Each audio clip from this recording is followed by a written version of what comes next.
is Akash Chauhan, and in today's lecture, we will be discussing about the string and what we can do with the string in C++, the operations, or whatever we can do with the string. Uh, in today's lecture, we will focus on that. So, without any further ado, let's start.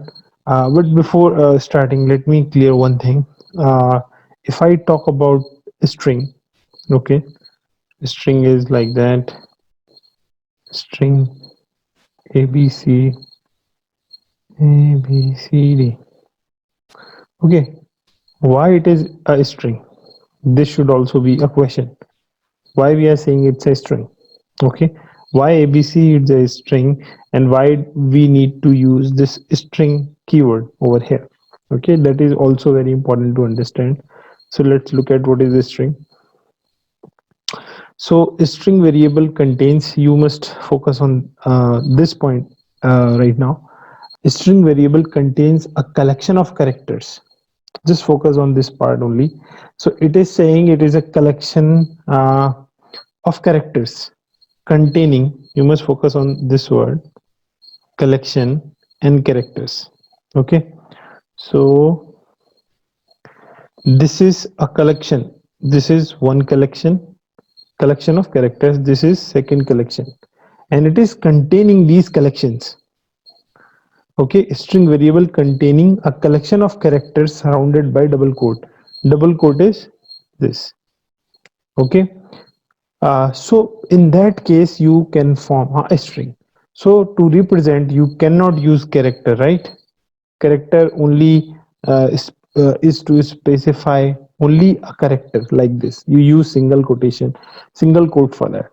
For a string, you need to use double quote, and it is a collection of characters. Okay, so this is what I have written here. Surrounded by single quote. This is a character. Actually, the collection of string is a collection of characters. You must. This is very important. Actually, this point is quite very important. To use a string, you must include an additional header file in the source code, the string header file. So you must use include string. Otherwise, you wouldn't be able to use this string here over here. Okay, that is very important. Okay, so this is just basic about the string. Let's look at the operations, or when we are working with a string, we also should be aware about these concepts: the concatenation, append, the numbers in the string, string length, accessing of any string or any character in the string, use input string. So these are the concepts we should also be aware about if you are working with a string. So let's first understand the concatenation. Concatenation is nothing but when you add up two string, it will uh, it will create a new string in the memory for that. So for example, here we have John and Doe. Then if we concatenate both of these string, then it will add up the names without any space. Okay, so this is the fundamental of a concatenation. So whenever you concatenate, it will create a new string. Okay, and assign that to the left side of.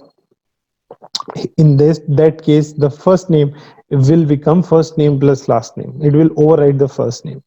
Okay. Uh, okay uh, the definition says string to add them in order to make a new string. So it is a new string, right? Append is similar to concatenation, but here we use this assignment operator, this additional operator.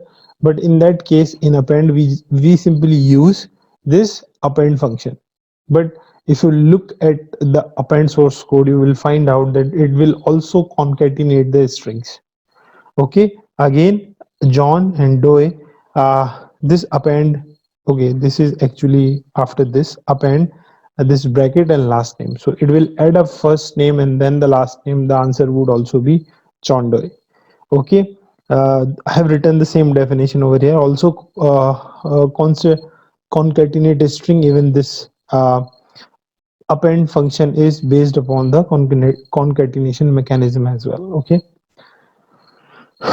Okay, the third thing is, if we add up number, then what will be the output? Sorry, guys.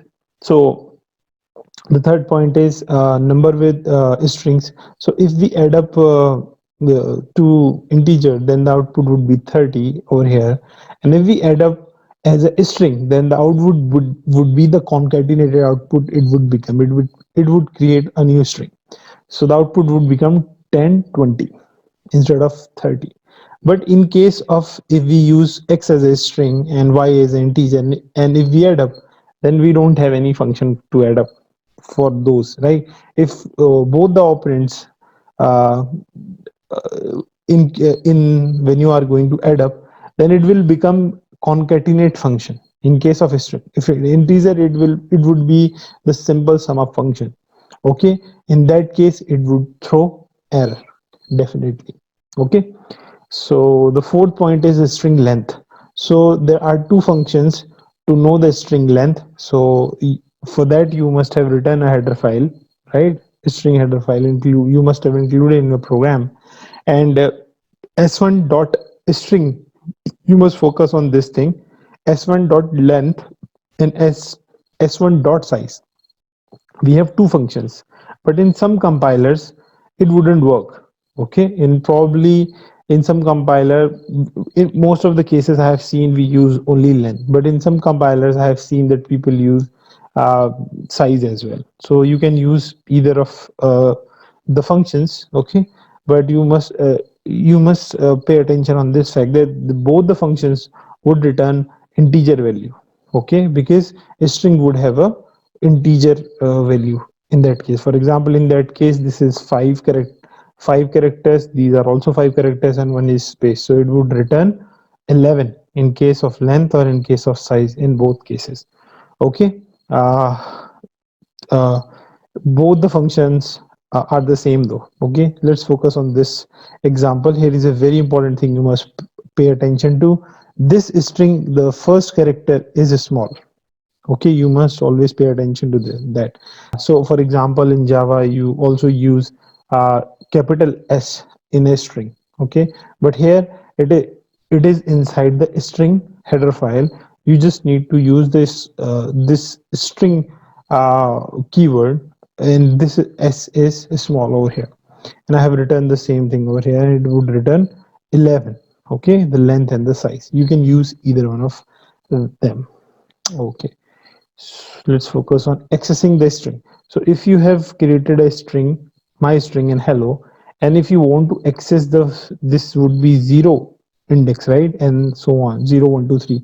So at 1 the output would be e, because the indexing would start from 0.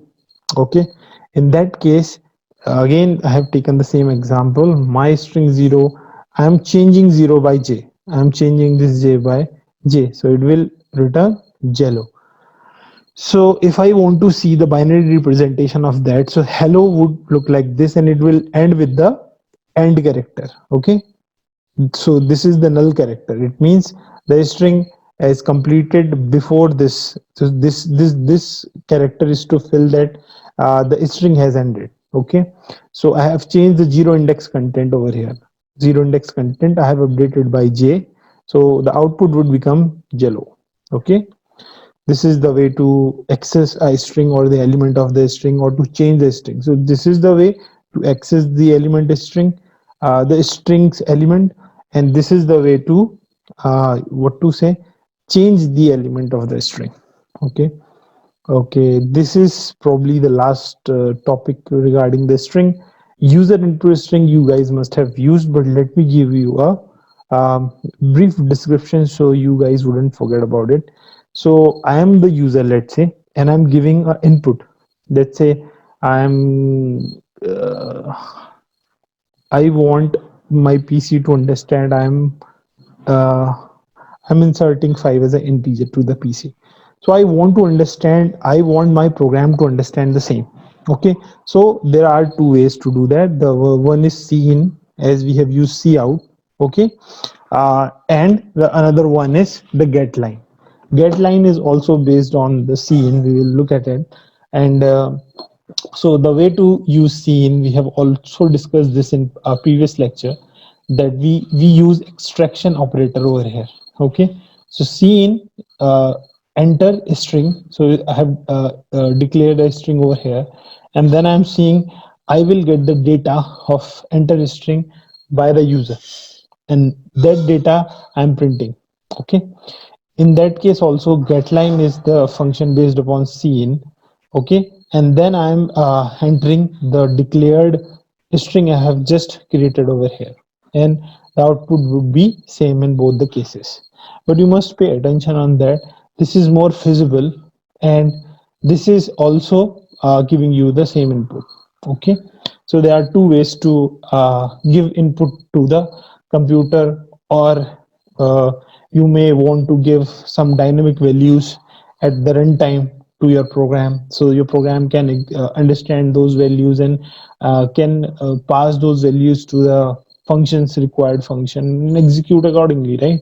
So this is a very important part of your terminal, or I would say the compiler, getting the input data from the buffer.